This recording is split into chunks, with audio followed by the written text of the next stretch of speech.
Welcome to another edition of the Sports One. And we are back. We got the full crew in the house. That is what it's all about. The Yankees, out of any team in the league, are the best equipped to handle a blow like this. I think there is a higher power at play here. He's due law of averages. That dude is the ultimate scrub. It's trash. Yeah. Every person you have in there is fucking trash. Next game, you're going to see a big performance. You can see it in the end of the game, and I'm just totally stoked and excited for this. And we are back. Welcome to another edition of the Sports War here on a Thursday, the Barnes and Tony Show. Once again, how we doing, sir? We're doing great, dude. Excited for this Thursday. Obviously, Jets game tonight. Hyped up for that. Happy to be here early in the morning, competing with DNR, dude. Coffee in hand, Brian. Let's go. And, what a night of sports last night. Yankees in the playoffs, dude. Yankees in the playoffs for the 25th time in the last 30 seasons. Pretty solid. Obviously, first time since 2022. And, looking for that elusive 28th championship. Orioles with the loss last night. Yankees lead up to 5 with 10 to play. So at this point, seems like a mere formality. So just so excited to get back to the postseason. Can't wait to be at Yankee Stadium. And we'll see when the schedule comes out and times and this and that. But ideally, any game is going to be great. But ideally, I would like to go to that first game, of the playoffs. But it just depends what day it falls on. But I just can't wait. Can't wait for that. And the same feeling, Tony. Nothing like postseason baseball. There's nothing, dude. You're totally right. And you got to be stoked that they clinched. And like you said, planning on going to a game, dude. That's some exciting stuff. I know. You're pretty pumped, dude. And Matthew's first time, that's sick, dude. Yeah, no, that is so sick. He is getting he just doesn't even understand what he's about to walk into. Honestly, neither do I, dude, because I've never been to a playoff game as well. But you never know, dude. Watch out. No, I think you're gonna go. No, like with the Mets. Oh yeah. No, definitely, I know, definitely. Like technically, you still have the clinch or whatever, but clearly, it's looking like it's heading in that direction. You're nervous, the Eddie Mush, but it can't come from Eddie Mush for someone who's not rooting for that, Tony. So that doesn't exist. That's true. You're muting my mic. No, it's that XLR. Oh, Didn't get a chance to fax it out yesterday. We'll have it faxed out for you by tomorrow, Brian, for sure. What does that mean, by the way? Faxed out, yeah. like tested and fixed. Testing and the make speakers. sure. Yeah, exactly, dude. So, obviously, I have all the confidence in the world in the New York Mets. Obviously, yesterday we'll talk about it. Huge win. I know it's the Nats, whatever. But you also got to feel good with the way the Braves are playing. You do have a series coming up against them too. So never know what'll happen. The Philly series not going to be walking the park. Mets off today. Starting today. Oh, so it's a 4-game I think set. If it started today, it's a 4-game set. They don't have like a random day off on the weekend. I'm trying to remember now. Was the last set 4 games or 3 games? I thought the last set was 4 3 games. Oh, then this one is 4 then. I thought it was reversed. Yeah, this one must be 4 then. Oh, yeah. Okay. So tonight. No, it is because I remember Dave saying, 2-2. Like, oh, you're right. Yeah, 2-2. Yeah, you're right. When they wouldn't stop talking about the Mets every time I listen to them. Yes. Well, hey, top of the show, you're listening. They talk Mets. What are you gonna do, dude? Listen, they're talking Yankees when we just left them. They're talking Yankees. Enough. What do you mean not enough? And it's just like listening Austin to that Wells, show Julio morning, Rodriguez. Which again, I had to pivot to WFAN because which you still weren't happy with. Well, at least they mentioned it a little bit, but you would have thought that the Mets clinched the playoff berth last night. When you say mention it a little bit with Boomer and Gio, like what do you mean by that? Well, also it depends like when I had flipped on, but I'm saying they were playing like the game-winning hit, which we'll get to. Anthony Rizzo in the extra innings.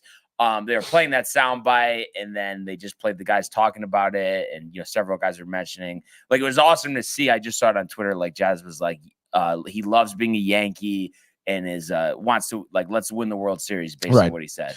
I And don't same know. thing as Soto said. I mean, I feel like Rick and Dave did okay at the top. I mean, they did talk about obviously Rizzo, how important he is to the team low key now. They played some sound by Austin Wells on throwing out Julio. Right, but then Dave downplaying the move with Julio, and it's just like, come on. Enough of the Well, I mean, that was like all Julio's fault, though. It wasn't like, oh, that's a great play. It was like, oh, like Julio, like, what are you high, dude? Like, yeah. But I think it's just one of those things, whether it's a call-in, whether it's next time. Call it. See No, let's get them on the line, dude. Well, if it didn't take an hour to get through, I probably would do that. Call them and tell them that they're live. Okay. I cannot. I just can only imagine the playoff that would be about that. Like, Brian, we do talk about the Yankees. No. Let's just not. I mean, it just, you know what it is? It's just kind of, I wake up because I didn't stay up for the whole game last night, but I wake up, get the text from Yanni, the graphic about clinching the playoffs. That was actually how I found out, which was kind of dope. Oh, wow. And then it's just like, I'm hyped up. I'm in the car extra early before DNR even starts. And it's just like, it'd be nice to hear some conversation about that. And it's just right away, the Mets. And not to say that they couldn't have mentioned the Mets, but I just think it should have been more, at the front of the show. That's all. Yeah, I guess so. You know what I mean? Because the Mets, nothing is, you know what I mean? Yes, dominant win last night, but it's like they didn't clinch anything. Yeah, he's clinched the playoff berth. But what does that mean? That's a big deal. Is it a big deal though? Yeah, especially when you don't make the playoffs last year. Yeah, but wasn't it I'm saying, it was expected. No. Well, but it was a very trying season, right? I honestly this. There was a point at this season where just inside I was struggling as much as I was last season because that's how bad it got. No, it did. There really was a question of are we just gonna crash and burn and not make the playoffs? But I would say though, probably over the past really start September, maybe past 14 games, you could say. I mean, come on. It's pretty obvious the Yankees were going to be winning the division. Like I said, end of July, best record in the American League. Right, which is totally fine. 29 It's great. 18. I mean, there you go. Exactly. So I feel like that storyline, isn't so much wow, oh my gosh, they did it sort of deal. But in reality, you look at the situation where the Orioles were, where the Yankees were. I mean, it was going to happen. You know? I guess it's just you know what I mean? It's I think the run by the Mets, it is crazy. What, 11 under, 16 over, whatever. But I just don't think that the Yankees making the playoffs should take a back seat to that. And I just feel like for them, every day it does. It's just a little bit of a turnoff. And I just think one thing that they probably lose perspective of, just because they're just so wrapped up in this playoff race, is that a lot of their audience is Yankee fans, Yankee fans. You know what I mean? So it's I just think it should be a little more split, and just maybe they could put their personal feelings aside about it. That's all. I'm just saying, I talk Mets. You think I'm dying to talk Mets? Oh, that's a terrible example. No, and I feel recently it's kind of been a while. You talk Mets like Dave talks Yankees. No, yes, but just yesterday, just even right now, I was saying they've been playing great. I literally said that. We got a call in here. We're gonna give him just a little bit here. Let's not get too crazy. Let's see what we got going on here. Let's see if this works. All right. He's make the playoffs. Matthew Ryan off of his timeout, Good to hear dude. from a fellow Yankee brethren. God, I just love the feeling of hearing the Yankees postseason baseball. Oh man, it's been way too long, Matthew. Way too long. Oh yes, it has. Yes, it has. The one good team in New York made the playoffs last night. Let's go. No, I'm honestly just so excited. Are you gonna go to any of the playoff games? I'm gonna try to. That's my goal, is to watch the Empire come back, the New York Empire come back and win the World Series. Have you been to a playoff game before? Unfortunately, I've been to one, the 2022 ALCS, where we got swept. Oh yeah. Fortunately, I sat that one out, but did go to the division series before. But yeah, I'm pumped, and obviously, if everything goes right, I would love to go to one game a series. Yeah, which would be nice, and it's just like you said on ESPN, they're talking about everyone looks past the Yankees because the Mets are doing so good. This is not a Met season. This is a Yankees season. And that's why I don't like ESPN, because they don't talk about the Yankees. They talk about the Mets and how they're fighting for a third wild card spot, which honestly I don't think they're going to get. So listen, Matthew, they've been playing well, so I understand what you talked about, and that's fine with me. But don't bury the Yankees, and let's not act like they don't have the best record in the American League.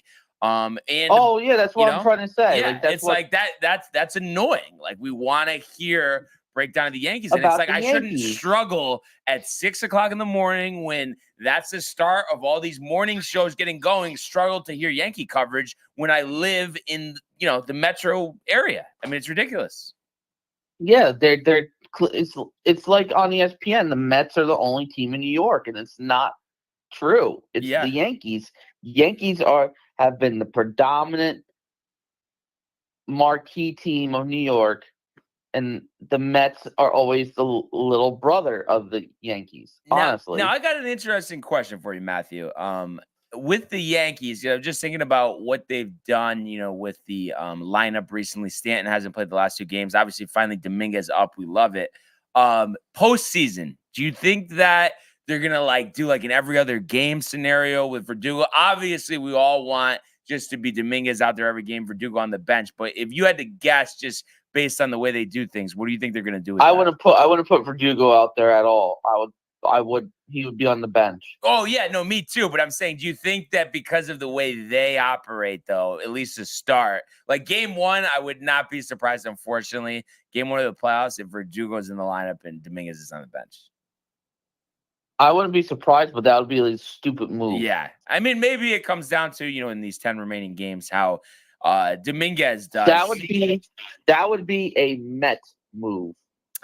It's just, and they were talking about, just something with playing the veterans and stuff. It's just but you come to a point. I mean, Dominguez, that, he's going to be a stud and he should be out there every day, but we'll see. Yeah, what happens. I hear you. One other question for you.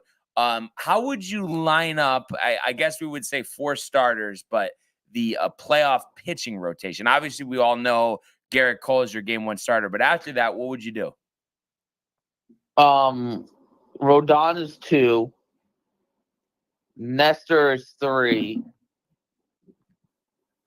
And then is Clark 4 and Heels out of the bullpen? Yeah, I'm leaning to that. And Stroman is bullpen. Is bullpen or not even on the roster, potentially? I guess it depends. But yeah. Stroman, you can't have Stroman starting. I would say he needs to be off the roster at the very best, but if you need a depth guy, put him in the bullpen. Yeah, he could give you a couple innings. Clay Holmes shouldn't be. Clay Holmes needs to be out of the roster because Aaron Boone's going to be we'll probably start relying on him because he's a veteran closer, blah, blah, blah. They love their veterans. No, but they're not going to have him closing games. But like last night, for instance, they might put him out there in the 7th inning. I was going to say they'll definitely put him up in setup situations. So yeah, and at least now it seems like we've got to a point, and where it seems like they'll put him in the 7th inning, but they're not going to let him just die out there. If once he starts walking short people, leash, the minimum batters, he's out. Yeah. So at least there's that. Yeah, I just got a question for Mr. Tony over there. Mm-hmm. You got me. So with your Mets winning and the Braves winning, and now they're starting the magical countdown for the Mets as 10. Do you honestly think they're gonna beat the Braves and the Phillies? Honestly.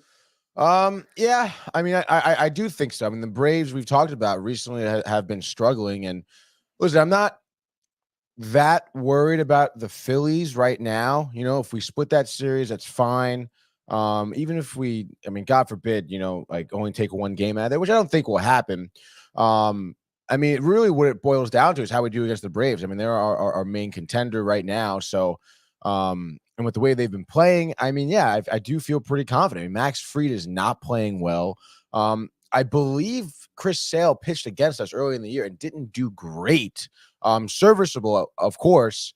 So I feel like, if I'm not sure with the pitching matchup where it lands up, I think we do see Fried. I don't know about Chris Sale, but regardless, I feel pretty good, dude.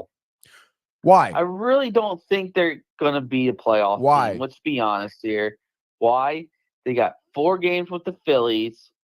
They got 3 games with the Braves, and then 3 games with the Brewers. No, I mean, no doubt, it's a really tough schedule, dude. Brewers probably are the only team, that probably that last series won't be playing. I mean, right now they're like 3 games back of the best record in the National League, but I think there's going to probably end up being more separation. Who knows? But to that point, I mean, the Phillies and the Braves, obviously, I mean, especially the Phillies right now, they're in the driver's seat. They want that number 1 seed over the Dodgers, so they're going to be giving it their all. Yeah, and Alec Boehm just got back from injury, homers last night. They're ready to go. I just think I'm being realistic here. I know I'm not trying. I am being realistic, Tony. I'm not trying to be.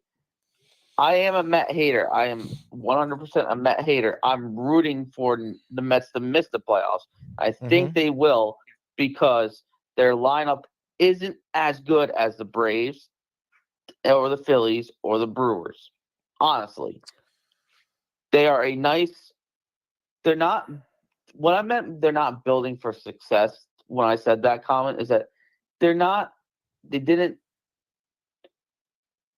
really stick to a plan of evaluating their young talent and seeing what they can get from. I mean, I was the first guy out there to be like talking about setting up a plan for this year. What are we doing in terms of like, are we like try to acquire these pieces like with Sean Manaea and Severino, like these 1-year deals, these 2-year deals? Was it supposed to be like, we're going to have a shot at the World Series this year? There was certainly a little bit of a blur in terms of where the line in the sand was drawn with Stearns and Cohen. But I mean, regardless, at the end of the day, another call. It's Mike Theophil. Oh, there we go. Do we hang up on Matt Ryan? I mean, I think we gotta get to Michael. All right, Matthew, I really appreciate it, dude. Keep on watching. Yep, bye. Appreciate it. Bye, he says. There he is. Yo, what's up, brother? What is good, dudes? What's going on? I couldn't listen to Matthew Ryan anymore. No offense. I mean, honestly, it's like whenever you start off, I'm a Met hater, and then talk, it's like, come on, we know what you're gonna say. I honestly just think the Yankees are expected to do it, Barnes. I wrote it in the comments. Yeah. They're expected to win the world. Like, dude, I know Tony's like, the World Series expectations. Well, clearly they are, because I mean, like you said, ESPN's not talking about it. Dave and Rick, nobody's talking about it because it's like everybody expects them to do this. And it's like the Mets, sadly. Oh, service problem. Yeah. Michael? Same.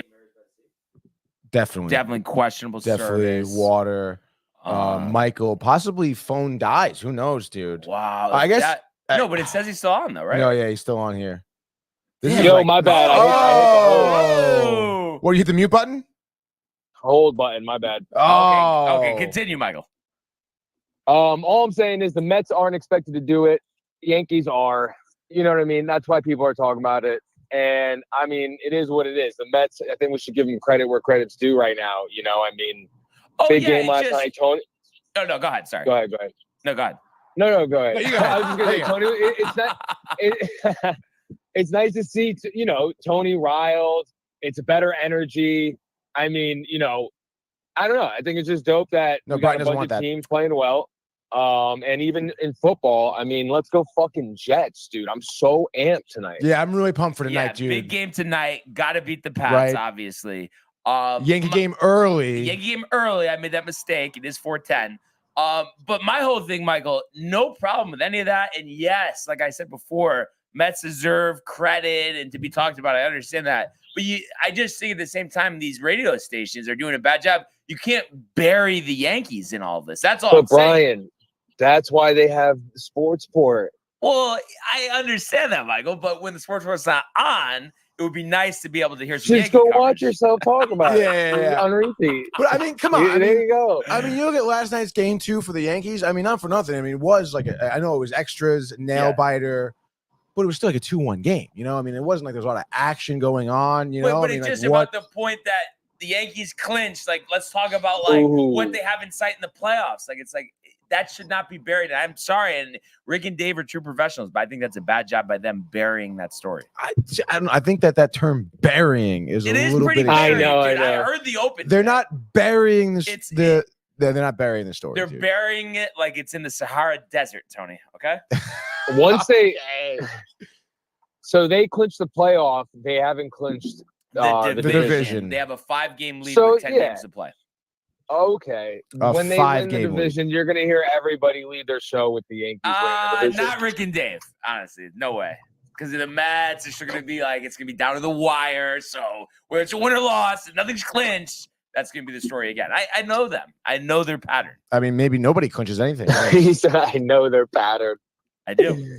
Where are we all. I'm watching just the excited. game, boys? Barnes, are you doing anything tonight? No, I'm not doing anything other than watching the Yankee game 4:10. But after that, my night does open up. So probably around like 7 o'clock. You would think, Yeah. give or take. Yeah. I will be. I mean, you have 5 TVs. Yes. So no, I'm open all day. I just got the golf tournament, but I'll be probably back home right around first pitch. So let's go. Oh, that's awesome, dude. So we're gonna go to What else? Brian's. We're gonna go do horseshoe. I mean, listen. I mean, the door's always open, Tony. So it's up to you. I'm down for either or. It's up to Tony. if It's up we to go Tony. to like horseshoe, are you gonna show up, or you're like, I'm gonna stay home Well, regardless? I mean, do the Yankees win? Like that's a big thing here, you know. Oh my God. All right, so Yankee win pending. All right, we'll see what happens, dude. All right. All right. Gotta get the sweep period. Wait, so if the Yankees lose, then do you I'm want just to gonna go to his I'm house. just gonna go to bed. Yeah. Let me go watch I'm the just game. gonna go to bed. Oh my god. We can figure it out as the day goes Yeah. along. How many do I have in the course? I mean, there's some X factors here. There's How's some the variables. driver do? Yeah. Doing the driver in the I tournament? mean, because it's a tournament, I have to, you know. Like I know technically, yes, you don't have to, but like you kind of do. 'Cause Yeah. it's just a wasted tee shot. So, Oh. but yeah, either way, pumped. Let's go. We'll get the plans together. And I'll just Michael, I'll leave you guys on this. I'm gonna just go on this. Jets, Rogers blowing the door open, literally kicking ayahuasca down, saying, I'm the god now. 4 TDs, discount double check is back. Wow. He's gonna do the whole thing. It's gonna be epic in a Jets uniform. And Lazar and our boy, Garrett Wilson. what's his name? Garrett Wilson, 2 TDs apiece. Let's go. Let's Love go. it. Love Fuck it, the Michael. Pats. Yeah. Fuck the Pats! You knew he was gonna end on that. Classic. And yeah, we'll definitely talk about that. And but before we do that, let's finally catch up on the comments. Oh, yes, dude, of course. I'm gonna kick this banner down. We got some comments going. We have so many comments, actually, kind of crazy here. Yeah, appreciate everybody getting Um, up bright and early. Sun is the sun up? I can't even tell. Yeah, absolutely. The sun is up. Michael Theophil was the first one here. Nothing better Michael. than walking some dogs and listening to the boys. Absolutely goats, dude. Anything material in there says Yankees clinch. Good for them with the exclamation point. Josh B says, yo, fam, LFG. It's a 4-game set. He reiterated. If the Yankees lost, they would have spent the first hour bashing the Yankees. Matthew Ryan said, wow, early start, hence the call. And Michael Thiefel said, Brian is just obsessed with the Yankees. That is what it is. Josh B calling Matthew Ryan the Mets basher. You're not a Yankees fan. You're a Mets basher, dude. Peter Confer. Do we know Peter? Negative, dude. Not that I know of anyway. Welcome aboard, Peter. Welcome aboard, Peter. It says Holmes and Boone, the playoffs elimination. Now, not sure. It's one or two things here. I guess it's one of 3 things, Tony, with Peter here. Just taking a guess. Either pessimistic Yankee fan. Okay, that's the first option. Red Sox fan or Mets fan. If you had to guess based on that statement, what would you say? I would say a pessimistic Yankee fan. All right. Yeah. I mean, well, maybe he'll let us know. That would be nice to know. But my guess is going to be, because I don't think we don't really get Red Sox fans in here, so I'm going to say a Mets fan. We don't really get Mets fans in here either. Kev, do? Go on. Anthony Material. Yeah. I think there's been other people. Hot Take Johnny has commented. Okay. Yes, okay. obviously it's been a little while, but yeah. trying to think, is that it? Hot Take Johnny kept doing you? And I don't really count because I'm not in the comments, but Well, actually, you are. No, in all seriousness, so you do get in the comments. So no, that yeah, I does did. count. I was in the comments. But there really is no one else. I'm really trying to think about this seriously. Like, I'm not even like making a joke of it. Like, literally, no. Oh, Al. Been a while again, but yes. Yeah, true, Al. But yeah, I guess you're right. Yeah. So I guess this show kind of has the Goldstein is a Mets. There you go. That's another one. But also like few and far here. Yeah, few and far. So I mean, I guess it's kind of the opposite of DNR. Yeah. Speaking of few and far, we also have Josh Bean saying I was 13-96, more like 23. Am I right? There isn't the same media as back then because the options are literally and unfortunately endless now. But back then, your choices were 660 and games were on 880. I don't know what his point was here. I think in terms of there wasn't a lot of options to hear like the talk about, exactly. Sports. Like, I'm sure. I'm guessing too. He said that because he's saying probably then like it was like the opposite of what I'm talking about. Right. Where Oh, 96, Yankees. of course, they're talking about the Yankees and the Mets. Right. And then of course he says in terms of Matthew Ryan, he goes, he is clearly not watching the games. And he says facts to Michael, but then Matthew Ryan comes here, claps back, says Josh B. the Prez, ESPN sucks, he says, and he has been watching games. I still don't think he has been. Matthew Ryan says they clinched the playoffs. Mets won't make the playoffs. Forget the lowly Mets, which is also wrong. Matthew Ryan says fuck the Mets and the Pats. And then Josh B says you're saying this to say it because you hate more than you want your team to win. Which is interesting. And it was funny, though, when he was on the phone, you know, I was bringing him away from the Met conversation. Right. And then after I asked him a couple of Yankee questions, what do you know? We get back to the Mets. So, again, closeted Met fan is really what I think. That's all he wants to talk about. But, hey, man, I mean, there are a lot out there, I'm sure. You know, that would be disappointing if that's the case. That's for sure. Yeah, I guess so. But, I mean, at the end of the day, I mean, what are you going to do, dude? You know? This is so random. I think I was thinking about it because you were talking to him about the players the Mets signed in the offseason. So I looked it up. You would imagine this is an automatic opt-out. Manaea, $13.5 million player option. But like the way he's pitched this year, there's no way he's not going to look for. He's going to definitely look for more money. Yeah. I wonder what that. I mean, you think it's 20 like per season or no? I can see like 18, 17, 5. Probably he wants 3. Yeah, definitely 3 years. Yeah. Do you think like they're gonna fight hard for that? I mean, obviously, I know it depends like how the season finishes, but based on what you've seen, I mean, you think they're gonna go the distance there? He's gonna be 33 in February. Do I think like the Mets would want to go the distance like with the contract? Give him like $80 million over a few years, or you think they're not going to go that? I don't think so, dude. Yeah, I think Cohen is probably a little bit more timid with that, especially you could say Stern. I could say Stern, a good one. About just because of the older guys he's signed and the 3 years. I mean, I don't know. I mean, it should be really interesting on where honestly Cohen and Stern sit at the end of this year. Because again, I mean, you said it earlier on, you were at one point, 11 games under 500, looking like you're going to have the worst year in quite a long time. So, I mean, I don't know. I mean, it's going to be very interesting to see if Cohen does want to open up his wallet again. I feel like, again, like we talked about this year, him kind of taking a step back from that, really reevaluating some of the value he was putting on, or him and his staff were putting on players. So, but again, I would imagine if Stearns comes in there and says, "Yo, we need him," and then Cohen would probably take his word for it. So I would say at the end of the day, Stearns would want to keep him around, willing to spend. Not going to be irresponsible, right? Time. Right, yeah, of course, exactly. Dude. So we'll talk more baseball. So pumped about the Yankees and the return to the postseason. But for now, Tony, if we could go to the world of the National Football League. He wants Jefferson, climbs the ladder. Oh my goodness! Justin Jefferson, the catch of his life.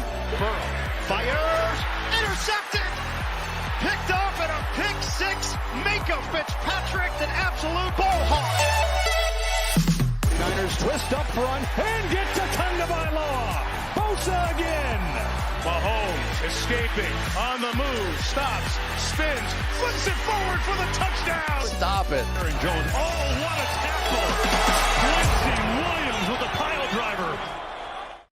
All right. So the Jets will kick off week 3 at MetLife Stadium against the New England Patriots. So the first time they play at MetLife Stadium since the game we had the tailgate last season, which the Jets ultimately lost 15-10. We mentioned it yesterday. The Zach Wilson Hail Mary falling short. Just going to be interesting to see the first Jet Patriot game without Bill Belichick on the sidelines since 1999, Tony. That's kind of crazy. It's like 25 years. Yeah. It's a quarter century. So, I guess technically we have seen it, but like not really. Because I know in 99, I don't know. I don't really remember much. So let's just put it that way. Neither do I, dude. Were you hammered, Brian? So you and Michael, with this game, Jets 6-point favorites here, seem anyway to me like extra confident, no concern. Just walk me through like you've arrived at that, and maybe it seems like I'm being Josh B. Yankees pessimistic kind of here, and I'm not saying that. Just regardless of a spread, that I do expect them to win, but it's hard for me to think that this is not going to be a tight football game. And I'm just curious how you've arrived at the conclusion, especially the way the run defense is played. The Jets run defense. Yeah. No, yeah. I mean, I understand that there are some trepidations here, but I think, and I'm not going to speak for Michael here, even though I probably could, but regardless. He said blowout. Like he's absolutely. We're hammering. I think, listen, Aaron Rodgers is one of those quarterbacks, who obviously relies a lot on, team chemistry and having the ability to have players that can anticipate where he wants them to go and can play with his style and tempo, right? And probably the biggest thing that the Jets, I think, were suffering from was the fact that they weren't doing that, right? Mm-hmm. And you can say, last year the injury didn't play with him, off season, whatever, Egypt trips, not as many reps as you want, whatever. This is week 3. Aaron Rodgers has been saying it too. After each week, like they're getting better, they're looking differently. The players are understanding each other, and it does seem like Rodgers is in close to complete control of the offense. He certainly can command it downfield, command the line of scrimmage, and we've seen what his ball placement looks like. Last week was certainly very impressive, and I think again, not that I'm really been dialed in my whole life here, but I mean, last time the Jets had a quarterback that could really sling the ball and just place it on a rope in a receiver's hands. It seems like it's been a while, and I just think Rodgers on top of that knows what this matchup means to the Jets fan base. Not to mention, you did start the year 1-1. The first game was the Niners, really rocky, bounce back against the Titans. I think Rodgers has a real mindset of this is going to be one of those games where this is going to be like a season changing, momentum shifting game where he's going to kind of turn the tides, and people would be looking at the Jets, be like, hey, maybe they do have this, because certainly after 2 weeks, even with Tua's injury and everything, people had the Jets really third in the division, I guess. I mean, really, at least at that second, point, right? Yeah, exactly. Second, yeah. Obviously, to injury, whatever, and the Bills have been doing well. I just think that with given another week now, another belt of practicing, we're going to see even better offense we saw against the Titans, which is actually what they need. And like I said, I think Aaron Rodgers is going to use this as a statement game. I think he's going to come here totally dialed, and I think Wilson knows it. Obviously, we talked about Allen as well.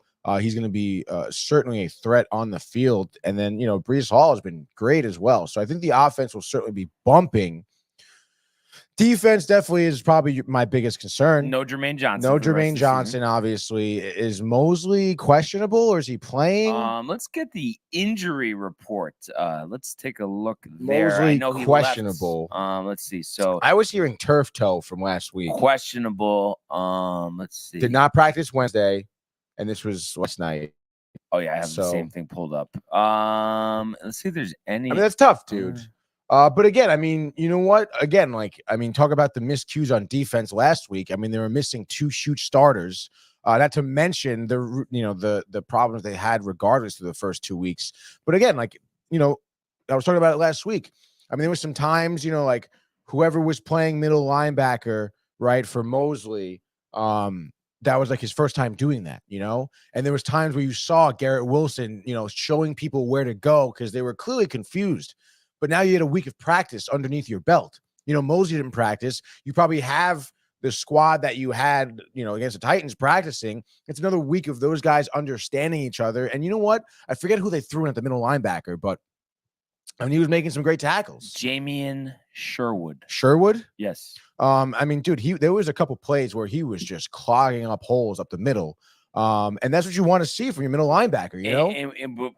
I mean, speaking of clogging up the middle, I mean, I'm reading this article, Samini was featured in it from a tweet, but kind of seems like it's trending towards he's not going to be in there. Mm-hmm. But what I was saying is, I mean, up the middle, this game, like, they're not going to win if they're not strong up the middle. They're not going to win. It doesn't matter what the offense does. No, yeah, I totally agree. And I think with that, you know, given that this defense, you know, this set has been practicing all week, I mean, I think I have more than enough confidence in them. And also, I mean, listen, I know the Pats, you know, surprised people after the first 2 weeks. The Bengals, week 1, cute, tough loss, obviously. Seahawks, overtime. Right. But you know what? You fucking blew that game a little bit down the stretch.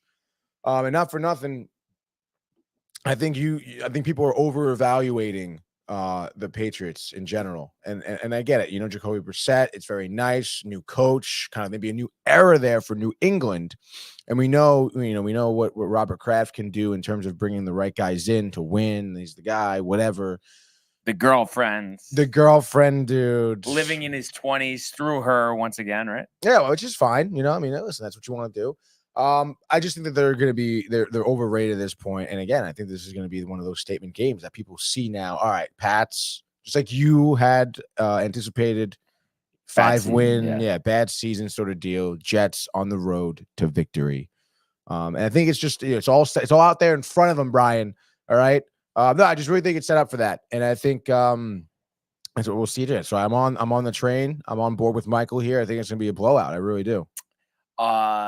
How much, honestly, let's just say like you had to put a wager on the -6. Like, how much would you put down?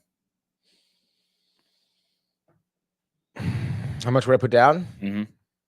Like let's just say you were given $500 for today. Spend it any way you want, but you had to put something on the game. How much would you put on it? Like spend it anywhere I want, like across the NFL games, like any bets or just anything. But like obviously you would think, you know, there'd be some golf, some food, but there was a requirement. Some of that money, it could be $1, had to be put on the Jets -6. Could be $1. I had 500. Say that again. I had $500. $500. Yep. Yeah, I guess if I wanted to have a nice night, I'd put $250 on the the game. $250 on the game. 50%. Wow. Okay, so that's putting right, the money where his mouth is. That's right, Brian. So that's interesting. I think. What would you do? I think this is going to be a really good game, and I think, I guess, yeah. I guess for me, to be honest, Tony, I would match you with the 250. And we'll get to my score prediction, but I would take the other side with the points. You'd go against the spread? Just for a betting perspective, yes. Wow. I think I think this is gonna be close. We'll get into the exact prediction. So you would put your 250 up against my 250. Well, but the thing is, the difference would be I could have my cake and eat it too. You wouldn't be able to do that. What does that mean? No, I meant there's a scenario where like the covering doesn't work, but the Jets win, and I would win both. But for you, it's all or nothing. Like have to hammer them. I guess not really hammer them, but win by a touchdown. I'm just saying, it's the NFL. Tough to cover big numbers. That's all. Doesn't matter. You're still what the putting matchup your is. 250 against my 250. But I don't know, to me, but it's not like I'm putting it towards the Patriots winning. I'm putting it towards a close game. Yeah, and you're putting it towards Tony losing. This is all hypothetical, Tony. Let's get to the reality and let's do the quickest full-on football frenzy on a Thursday we've ever seen. Oh, let's freaking go, Brian. You know the deal. It's MetLife Stadium. My God, it should be a gorgeous night, though, for some football, dude. You said it here, the spread -6 here for the Jets, and that's in at -110, by the way, for the odds. Pretty interesting. And you know what? It opened at -7 and went down to -6, so watch out there. Over-under is 38.5. Jets -270 on the money line. New England +220 to get some inclination what Vegas thinks there, courtesy of ESPN Bet. So let's freaking go. Rodgers' first time squaring off against the Patriots as a New York Jet here. We said it. Mosley, questionable. Johnson, out. Reddick, nowhere to be found, Brian. A lot riding on the Pats also. I would imagine Pats fan base expects the dub here. But how do you see this playing out? Give me a play-by-play. All right, play-by-play. I think a tight first quarter, second quarter. I think, honestly, halftime, this game, I would say, has 14-10 maybe written all over it. Wow. So I think it's going to be a lower scoring game. But at the end of the day, I think the Jets will prevail, but will not cover. I think, a defensive battle back and forth. I think New England will have some success running the football. But I think at the end of the day, the Jets, I would say, a late Rodgers touchdown, to pull ahead in this one. I'm going to say they win the game 21-17. So that would be the Jets and just on the undertone. Wow, dude. Well, technically, but just winning, Pat's covering. You get it. Continue. Just on the under, dude. I mean, you obviously got to agree with the Jets win here. I love the Rodgers last-minute drive there at the end. Rodgers so far 343 yards the first two games. I say he cracks 300 yards just tonight during the game. He's going to be slinging that ball. Okay, I'm talking maybe even short passes, Hall, Allen out of the backfield. I can see him hitting even Conklin, the tight end, maybe over the middle of the field. And we know Wilson, Lazard, the usual suspects. I say 3 through the air from Rodgers. I mentioned over 300 yards. Wilson, a receiving touchdown. Allen, a receiving touchdown. Hall, a rushing touchdown. Jets go on in a landslide, dude. I love the Pats at 17. Jets 35, dude.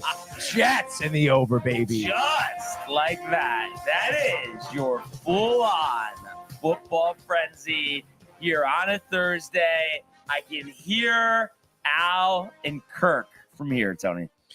They should be pretty hyped, honestly. I would think so.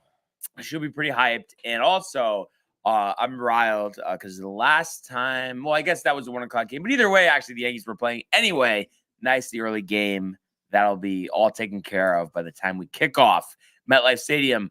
Yes. By the way, I was just thinking about this Thursday standalone, decent weather. Did we blow it by not securing tickets for this one? Yeah, I think so. It just, the only thing that just tough is weeknight, late night, I would weeknight. say, I mean, what would you say back here, go to the game, stay for the whole thing? I mean, it's 1 o'clock. 12:45, 12:30 at the best. We're probably, it's probably like Stanford 12:30. I'll be back at my place like 1 o'clock. Yeah. Oh man, yeah, it's tough. It's tough, but I'm torn with that because like just with going to football games, I feel like it's like you kind of are better off going to the primetime games because then you're not going when the other games are going on, and I think the traffic is a lot better. But it's just tough during a weeknight to do that. Yeah, no, I mean, I totally agree there. But like you said, I think this game maybe eluded us a little bit. But that's all right, dude. Have you been to an NFL game? Yeah, of course. I've been to many Giants games. Last one. The last one I went to. The last one I went to, ironically, I think was a preseason game. Giants Jets. Giants Browns. Giants Browns. Yeah. What year? I was in college. I want to say it was 2017. Okay, so it's been a little bit. Yeah, no, yeah, it has been a little bit crazy, dude. For preseason too, saw a Browns fan spit on a Giants fan. Wow, that is a little crazy for the preseason. Yeah, dude, like kind of nuts. At least But save it for the regular season. honestly, dude. But you know what? Dope seats though. We were like 4 rows up from the 50-yard line. Wow. My mother's client or friend had season tickets or something, and obviously preseason. They're like, "Yo, just take it." Are your parents still into like the Giants or no? Oh yeah, my mom's a Giants fan. Like, but she's like watching every game if like they're home or on a Sunday or no? Oh yeah, definitely. They normally are. You know, like Yeah. Sunday dinner, cooking, football's on. Yeah. But is it like? Is it kind of low on the totem pole with like the other sports, or like are they like if they had to pick one, would they rather see the Mets win by way more than seeing the Giants win, or is it kind of split? I feel like it'd be more towards the Mets. I want to The say, Mets, yeah. And then anything Yeah. for the Rangers or no? Yeah, a little bit. I think it's really more because of me, though. You know. Yeah. So like you probably wouldn't even like know what's going on with the Rangers if it wasn't for you. Oh yeah, if it wasn't for me, probably not. Yeah. Yeah. Yeah. And when did that start for you, Rangers? Oh, 8th grade. Oh, okay. Wow. Yeah, Rangers were early. Yeah. That's Yeah. a long run. I'm Yeah. only working on a couple years here. Yeah. But it was unexpected, which is kind of nice. We've talked about it. Yes, very unexpected. And I hope, for me anyway, it's unexpected that we get that final score that you mentioned. I think 35-17 at MetLife Stadium. That would be nice. You know what I mean? Let's see the offense go off. Let's see it. Yeah, And also, like I said, I mean, I think Rodgers, like, and the offense will get to a point where they're going to be one of the better offenses in the league. But let's see also this defense step up. Because there were times last year where like they could have done a better job, despite finishing pretty well in terms of rankings in the league. But stop the run. I know Stevenson is a tough runner, and then you have former Commander Antonio Gibson. But get the job done, get the W, and let's get off to that 2-1 start here. And let's go to the world of Major League Baseball. It's deep to left. It's 700. Albert Pujols. Yeah, what a play! Stop it, Yep. And Alonso cracks one. The Mets win the ball game. Out of sight. And it works at 100 miles an hour. 14 strikeout. Too deep to left field. There it goes. See ya.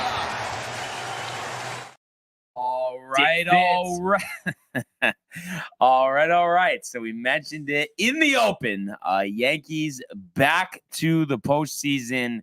A 2-1 victory last night in extras. A thriller. So great to be back in the postseason. Great to see the celebration post game. You had Soto, Jazz talking, World Series, all of that. And obviously now, next order of business is clinching that division. That's right. Virtue of the Orioles lost last night, a 5-game lead with 10 to play. What do you need to do in the next 10? Do you know? Well, I mean, really, like assuming obviously 5-game lead. So if you win the next 5, well, if you win, I'm thinking about the tiebreaker, but then you're playing the Orioles too. Right. Well, So if they win out, but you win 6 games. 6 games, you win. Yeah, you get 6 and 4. Yeah, Yeah. exactly. But doesn't look like they're exactly winning out, Tony, the Orioles. No. It's been a dumpster fire. And also, dude, I've noticed this last night too. Like, what the hell? Like the schedule for the Yankees, like upcoming, dude. It's what, the Tigers? No. It's Oakland, and then home for the Orioles, and then Pittsburgh. Oh, Pittsburgh they're ending the year with. Yes. That's that's not how they always do, right? Well, I mean, there's no, at this point with every team playing every team, Right. there is no how they always do it. It's just completely changed the way things are done. You think about, it wasn't this season they opened up with the Blue Jays at home, but like last year, for instance, they open against the Giants. Right. This coming season, they're going to open up against Milwaukee. So it's all random at this point. But great feeling last night in the Pacific Northwest. And this game featured a pitching matchup of Nestor Cortez and Bryce Miller. It definitely lived up to the billing. And Nestor really has been on a run. It seemed like that relief appearance really sent a jolt through his system. 6 innings here, 4 hits, no runs, 3 walks, 6 strikeouts. So ERA down to 3.77. Opposing him on the other side, Miller did a nice job as well. I believe a season high 106 pitches here, 6 innings, 2 hits, 1 run, 4 walks, and 8 strikeouts. And how about this? A guy, I think they mentioned it last night on the radio broadcast. Yeah, I was driving home from Sam's. The Anthony Rizzo, since he came back, like I think coming into last night, had only been hitting like 177, but has had some hits, some big hits in this game, and has been great on defense, which was a struggle for him before the injury in terms of scoops, getting some of those bad throws, saving some errors, all of that. And he did that last night on defense, and he was the Yankee offense last night, which is kind of interesting. In the second inning, a single to right scored Jason Dominguez, so that gave the Yankees a 1-0 lead. And believe it or not, we went through 6 scoreless innings there with no runs until Justin Turner tied the game in the 8th inning with a home run. So that tied the game at 1. And, Clay Holmes, who else serving that one up? Who would have guessed that, Tony, right? Yeah. So that ties the game at 1. Weaver and Hamilton go the rest of the way, combining for 2 2/3, 1 walk, 6 strikeouts to get the job done. And 10th inning, obviously Yankees starting on offense first. Rizzo with a double to score again. So that gave the Yankees, a 2-1 lead. Hamilton comes out there for the bottom half of the 10th inning and gets Cal rally. He singles. So first and third, nobody out. You're kind of bugging a little bit. But then what a move here.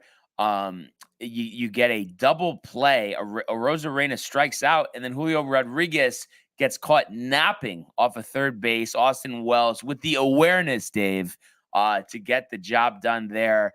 And then Justin Turner strikes out swinging to end the game. Yankees win 89 up, 63 down, including a very impressive 47-30 away from Yankee Stadium. And it's just nice to see the pitching step up. And like I said, ironically enough, the one guy to falter, Clay Holmes. So you would hope that he continues to work his way down in the pecking order, because this was a tight game. They had the lead and he blew it, and he's only pitching in the 7th inning. So I think he continues to show he can't be trusted. But as the Yankees have shown, they have a lot of other options to go with. And 2 of their best, I think, right now out of that bullpen are definitely Luke Weaver and Ian Hamilton, who looks really sharp after missing multiple months here. And Tommy Canley's also done a nice job all season long, and he was injured a little bit too, but 1.77 ERA. And then the electric stuff by Weaver, 4 strikeouts over an inning and 2/3. Would you say that, and the Yankees have had a couple of these success stories? I mean, really, at a time, Clay Holmes was one of them. Ian Hamilton has been one of them.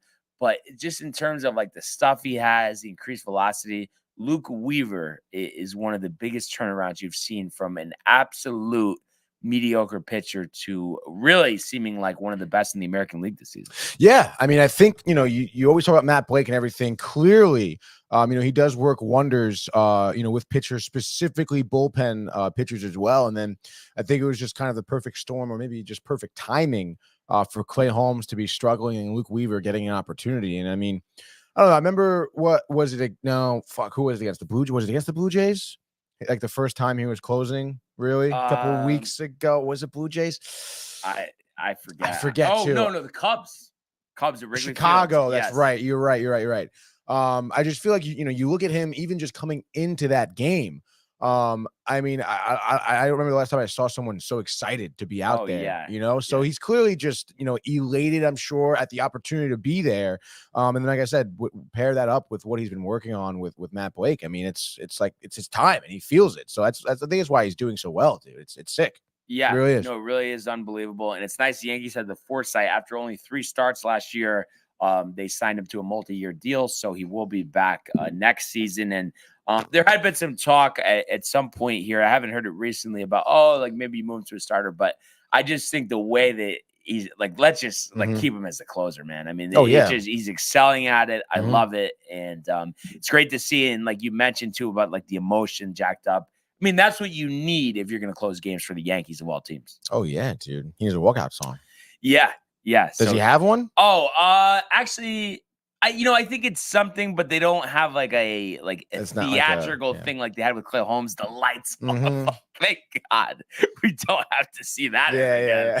Talking about an embarrassment, dude. So really, really good time to be a Yankee fan right now. Josh B saying the fantasy battle. I believe right now he's beating me 10-3. Really tight in a lot of categories though. So this is kind of what happened with Kev I too. hate that. And then it tightened up down the stretch. So I had a great day pitching too, but Josh is doing even better pitching. Hitting has been a struggle. I think I'm only hitting 217. I know he picked up Quintana last night too. Of course. Yeah.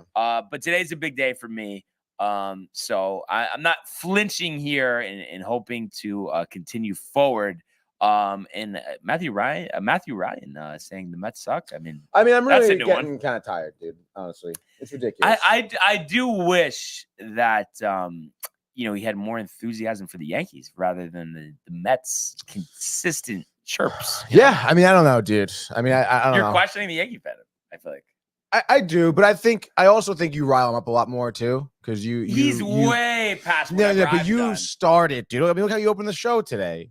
Well, but I think, too, you would even acknowledge, Tony, that I do have somewhat of a point. I'm not being ridiculous. And I'm telling you, the Mets deserve to be talked about. It's been a great run. But just talking about the Yankees, too. I don't think that's a ridiculous thing to say. No, I think, listen, I mean, we've talked about this a little bit. I mean, that is Rick and Dave, though. You know, at the end of the day, it's their show. But it's their job to not just be, like, one-sided with that either, though. But they're not one-sided. They represent New York. They Correct. represent the sports fans in New York. No, yeah, I totally understand that. And they don't represent the Mets. They do represent ESPN New York.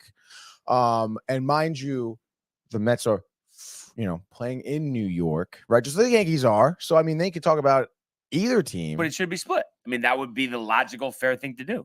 No? Yes. But, I mean, what show really is? Come on. Well, this one. It is. You're not. No, but yes.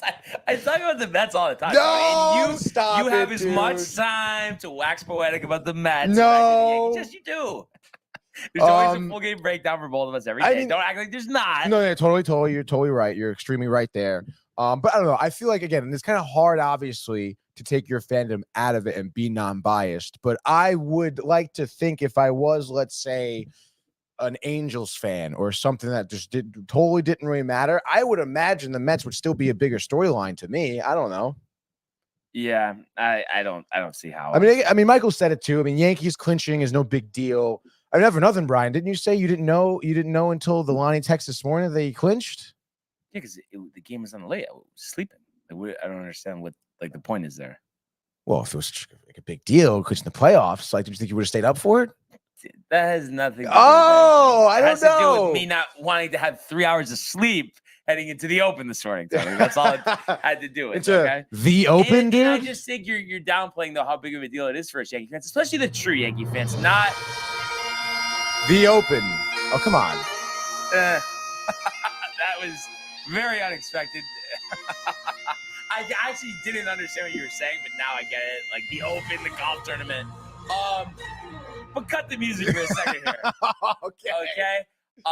It is a big deal for the true Yankee fans. Because like I said, we had to deal with a lot last year. There were tough times this year.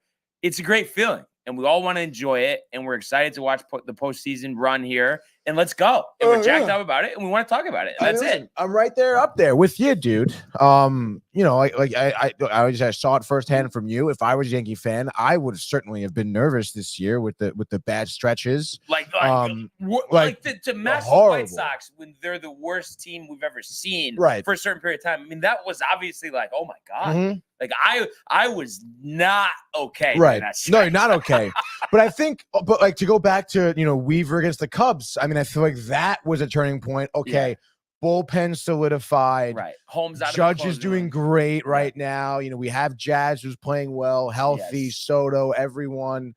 I feel like that was like, okay, like we got this. Like this, there's no way we're not making the playoffs, and we're probably going to win this division sort of deal. So it's like, I think that was decided at that point. At least for me, it was. Because that was your biggest problem was the bullpen issues. But also, though, as being a big baseball fan yourself, you live and die every day. Of course. And I am not going to take my foot off the pedal until the division is clinched. And honestly, no, until the number 1 seed is clinched, because that's what I want. Mm-hmm. I want the American League to run through Yankee Stadium. So today, Tony, could be another step towards that. Schmidt, Gilbert, 4:10 at T-Mobile Park here. So let's go. Can't wait to watch that one later. And we'll get to a prediction. Not too late. After elaborate breakdown of a game that the Mets won by 9 runs, and scored 9 in 1 inning. Is that what happened there? A 3-run homer by Nimmo, calling out the fans. Oh, by the way, did you hear the transcription? They did it again. Yes. Did you hear them do it again? Yeah, I did. I did. I was impressed to see that number. I was not expecting to see that number. No, me neither, dude. I saw this morning. It was the first thing I looked at when I woke up, actually. Because, dude, I was watching the stream here last night, and it was on StreamYard, right? Yep. So it's the fucking Nats broadcast, which is my God, right? Yeah, Masson, dude. Yeah, which is so obviously they're so depressed over there. It's ridiculous. But they said like almost 40,000 at the stadium. Yeah, 34.5. 34 and change, dude. Yeah. I saw this morning. So that, I mean, like you said, definitely didn't expect that. But I guess it was just a quirky Monday and Tuesday, I guess. I mean, there's no way that like all of a sudden. But I think also you keep stringing along big wins that gets people more excited. That's what I would guess anyway. But I mean, like, dude, you're talking like a 50% increase. Another 12,000 people showed up. Yeah. Like, that's crazy, dude. It is. But I think that's why. I think that because they were, like, they haven't been really in, like, the playoff position that they're in, like, I don't know, all season. Really? No, yeah. Like, and I mean, again, I mean, you think about, listen, I mean, this has been, like, talk about, like, seeing this every single year. And I feel like for as long as I've been alive, dude, it's been September for the Mets is like, oh, we could win the division, or, oh, we can get this wild card spot. And it's always like you got to go through the Phillies and the Braves to end the year. I feel like it's like that every time. Normally the last series too, the Cardinals are mixed in there somehow too. And it's always you're blowing it. And it's always going into September. You have like this really, like your stomach is churning feeling because you know what's going to happen. But at the end of the day, I think even regardless of the outcome at this point, I don't think I've seen the Mets play this good of baseball in September in my entire life, to be honest. Because it's always that, oh, they lost the division lead. They're in a wild card spot. Or, oh, they lost the wild card spot. Now they're not even making the playoffs because of their play in September. And that has been just the story of the life of a Mets fan, I feel like, at least as long as I've been alive.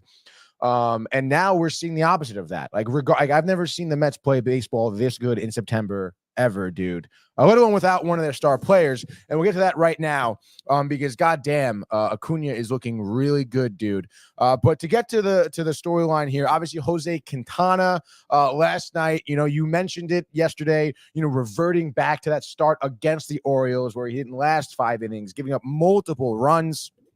He did the opposite here. He picked up where he left off his last 3-ish starts here. 7 innings, his final line. Only giving up 2 hits, 2 walks, 4 Ks, 90 pitches. So totally efficient through the 7 innings. And obviously, no offense here for the Nats. I mean, 0 runs. Dude, by the 7th inning, the Nationals looked like they didn't even want to be out there. No. They were swinging at whatever just to even just get the game over quick, honestly. And I think the game clocked in like 2:15, I think. Oh, okay. Something like that. So it literally was. They were really packing it in. DJ Herz for the most part, looked okay the first couple innings. And he was someone too, I think, who made, it wasn't his debut, but earlier in the season, he did maybe his third start or something like that. He did well, pitched really well actually against the Mets, and I think contributed to one of the 2 wins that the Nats had against us this year. But I said it yesterday, at this point, Hurst has been pitching in the league. There's more than enough tape on him. The lineup has seen him as well before, and I mean, they absolutely destroyed him. And it started there, bottom of the 4th, Tyrone Taylor, dude, with an RBI double there. This was the big blow-up spot here for Hurst and the Nationals. Scoring Nimmo, Alonso going to third. And that was kind of a crazy play because Nimmo, I don't know if he thought like the ball wasn't going to drop, was maybe going to catch or something. Because I mean, it looked like he was going back to tag. Maybe he just didn't see it or something. I don't know. But he was like running back to tag up at second while Alonso was like rounding second. So it was kind of crazy because you kind of thought maybe something was going to happen where both of these guys ended up getting out because Alonso obviously not the best base runner. And then all of a sudden, like him and Nimmo are like on second base together. But Nimmo ends up scoring at a pretty close play too. But from second to home, which is great. Alonso goes to third. Right after that, Vientos RBI single, scoring Alonso and Taylor. That makes it 3-0 right there. And then, of course, you had Luis Angel Acuna, who had a great night, getting his, I believe this was at this point, his first hit. And RBI of the game, scoring Vientos off of a nice single to left field. Bader moves into second base. I mean, after that, I mean, it's just tacking on. Starring Marte, too. Again, I was saying it yesterday. I don't know if, because, again, you want to think of Marte, older, a little bit, obviously, of a lingering injury with that groin and whatnot. But the beginning of the year, this guy didn't want to play for the Mets. And I don't know if it was just because he knew I'm older, I can't really last the full 162. Maybe he was holding back or whatever because he's been on fire the past month.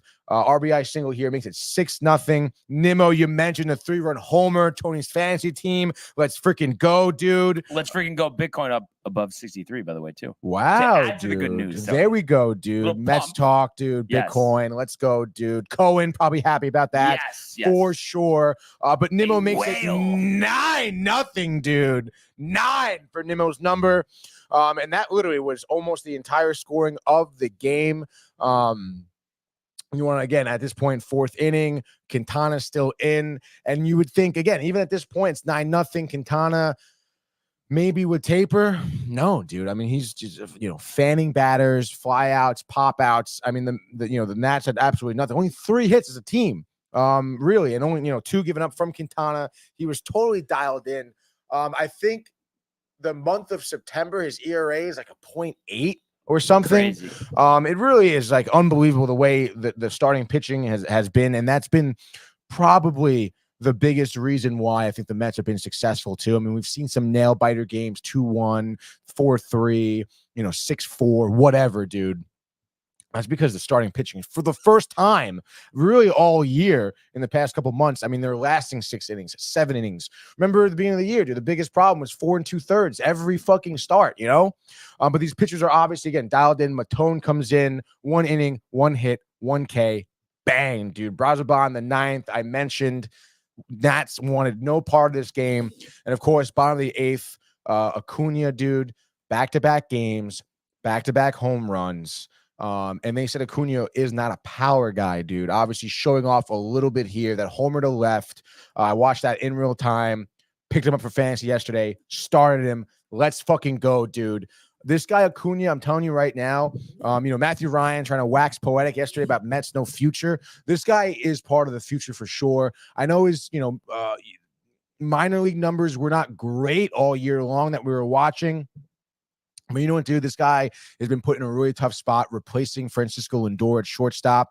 And the bat has been good, dude. I mean, and he's been looking so good at defense. I mentioned, the one error he had 2 nights ago. Again, the short memory on him. I mean, he's just been totally dialed in ever since then.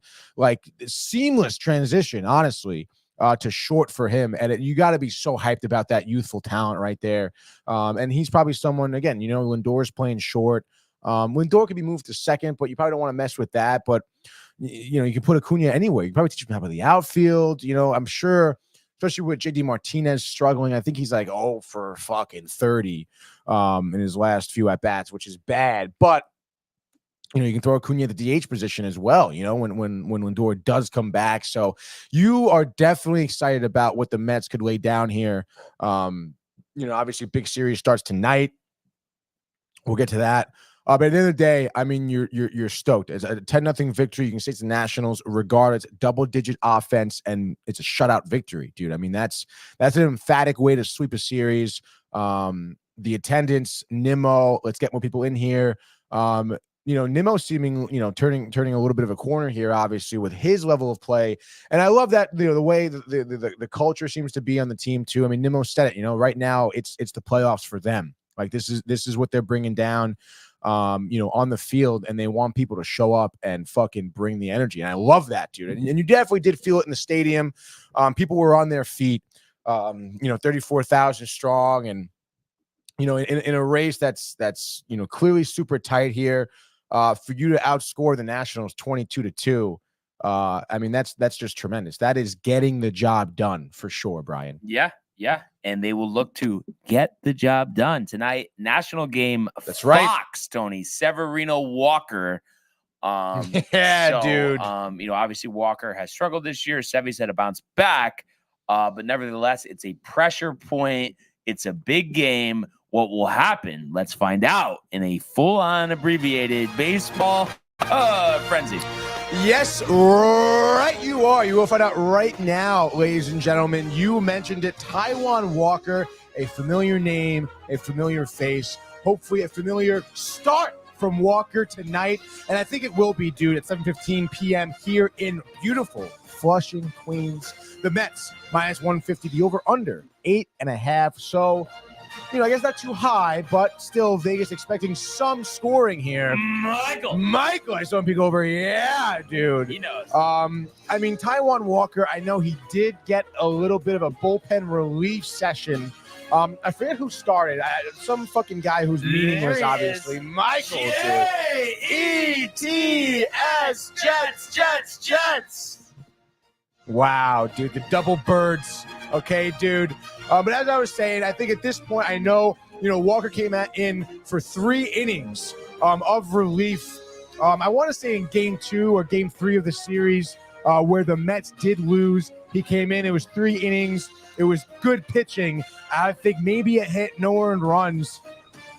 It's not going to happen, dude. I think Taijuan Walker, given the fact that he's actually starting this game too, I think will be in his head a little bit. He knows, obviously, the matchup. And Taijuan Walker, unfortunately, is someone who has pitched well against the Mets since leaving the team.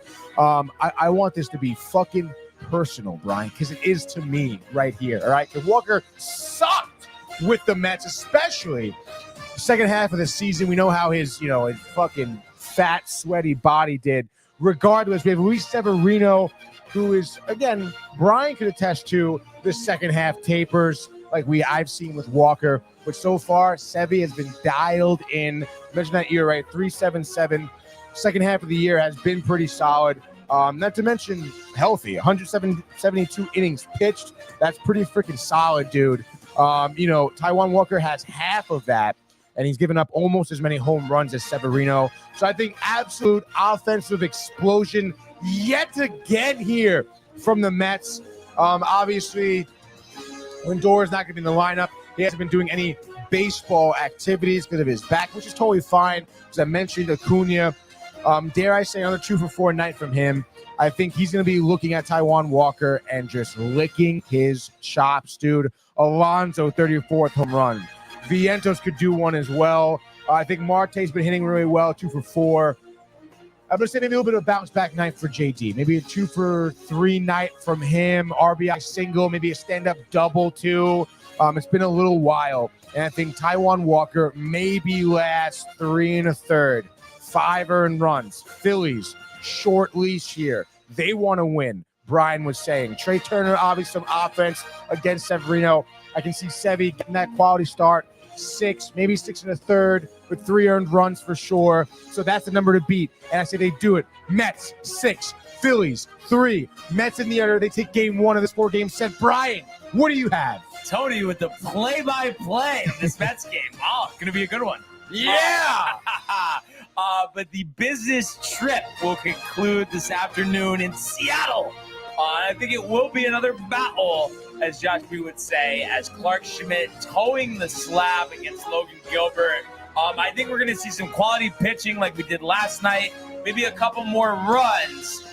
But I think Clark really looking to earn his stripes in the postseason rotation. I'm going to say he gives him 6 scoreless innings. And I think he strikes out 9. Yankees offensively standing back in the lineup after 2 days off is going to hit a free homer. You're also going to see Aaron Judge hit number 54. And speaking of 4, the Yankees will win this game 4-2, sweeping the Mariners, picking up their 90th victory of the season. Love that for the Yankees, dude. I believe they would be the first team in the AL to reach 90. Yes. Let's freaking go. Good for them. Next game here for Tony, we're going to Milwaukee, baby, as the Brewers taking on the Arizona Diamondbacks here. Tobias Myers towing the slab against Brandon Pfaadt for the Diamondbacks there. Pfaadt, couple starts. I've taped it a little bit. I dropped him for my fantasy team because he's not freaking worth it. But you think of these two teams, close records, close talent as well. You think of some of their offensive leaders here. Adames, 32 home runs for Milwaukee. Marte, 32 home runs for the Diamondbacks. And it's pretty standard across there. Brewers have been kind of middling, like winning every other so far, coming down the stretch here. Diamondbacks, we know, have been struggling. Just dropped the series against the Brewers earlier this month. Kind of a crazy series, too. And I say that this is an offensive explosion, honestly, on both sides of the ball here for the Brewers and D-backs. I was mentioning, both offensive performances here. But I say at the end of the day, it's Brewers. It's William Contreras with a walk-off home run, bottom of the 9th. And I'll say it's a 2-run blast that puts the Brewers up. I'll say 5-4. So give me the Brewers and give me just on the over, buddy. Give me the Dodgers. You got Jack Flaherty going up against Cabrera for Miami here. Dodgers overwhelming favorites. Lost the first game of this series. Yeah. Battled back to win the next 2, and I think they win this series today at Lone Depot Park, probably in attendance of, 10,000 fans. Doesn't matter. Flaherty's been outstanding since coming over from the Tigers. So I think he'll give them 7 strong innings, 1 earned run, 9 strikeouts, and the Dodgers are going to cruise to victory here to 1 over the Marlins. So I believe that would be the Dodgers and the over. Absolutely right you are. Third game here for me. And speaking of coming over, the Astros here, who are hosting the LA Angels here for a 4-game set. You can imagine Houston dominating the Angels so far this year. We have Jose Suarez pitching for the Angels against UC Kikuchi. And again, coming over from Toronto, he was boasting an ERA, a tick below of 5, over 48 innings with the Astros, has a 3.19 ERA, giving up only 33 hits, only 7 home runs, 17 earned runs, obviously, but that strikeout, where the hell are the strikeouts? Oh, there we go. They're averaging 11 strikeouts per 9 innings with the Astros. Kind of crazy here. Just a dominant, I'll say 7 innings of shutout baseball from Kikuchi. Obviously, Stros, don't want to stretch him too much going into the postseason. But I say Stros win this one. I can see them scoring 6 or 7. But again, shutout innings. Stros win 6-1. Astros and you're under to end my pick segment. Bang! All right. So third game, final game here, Tony. Hate to be the bearer of bad news, but Chris Sale on the hill in Cincinnati versus Aguilar. And I just think Sale 17-3, 235. We know Cincinnati, despite having some talent on offense, does struggle to score at times. So I think Sale here, I'm going to say he goes the distance. Braves fighting for their playoff lives here, defeating the Reds here, shutting them out 4-0. Sale striking out 14 Reds and not giving up an earned run. Braves in the under, just like that. That is your baseball frenzy. And Haga wants a fart in a jar for $4.99. Have to say, Tony, I know all the episodes we've done on this show have not had a comment such as that. Never in my life, and I would say that $4.99 is pretty cheap. Absolutely not, dude. Oh yeah, kind of ridiculous. And it costs that much to ship it, okay? But I have to say, what an edition of the Sports Board today, and really appreciate everybody who woke up a little earlier this morning to join us. Yes, and continues to comment, like, and subscribe. All of the archives on the YouTube page, Tony Michael, Renee, and Jane Costa, the merch at downtimetv.com. Yep. We want everybody to enjoy the day, enjoy the games. Let's go Yankees! Let's go Mets! And we will see you mañana. Hey guys, Tony here from Downtime TV checking in. I want to thank all our fans out there who's been liking, subscribing, sharing our content. You guys are the best. You guys are our bloodline. You make us love what we do. Thanks again.